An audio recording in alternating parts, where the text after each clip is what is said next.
মোদিজি, এটা আপনি কি করলেন? আমাদের হোটেল ব্যবসাগুলো একদম লাটে উঠে গেছে, পর্যটন কেন্দ্রগুলো একদম চাঙ্গে উঠে গেছে দাদা। এখন আমরা কি করবো দাদা? আমি কি জানতাম বল, না খেয়ে থাকবো কাল। এমন এক ব্যাংক গিলেছে, না পারছি বের করে দিতে, না পারছি কি সালা পাচ্ছিলেন দেশে থেকে দেওয়ার পরে বাংলাদেশিরা যে আমাদের হাতে পায়ে ধরে সবকিছু ঠিক করে নেবে।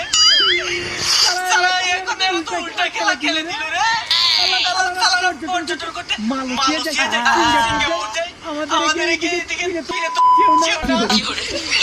এই সংকট আপনি তৈরি করেছেন, এর সমাধান আপনাকেই বার করতে হবে। আমি কি করবো? আমার কথাই শুনছে না। শেখ হাসিনা থাকলে এতদিনে দমক দিয়ে একটা ব্যবস্থা করে নিতাম।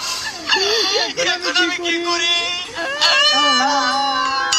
ঠিক আছে, যাও।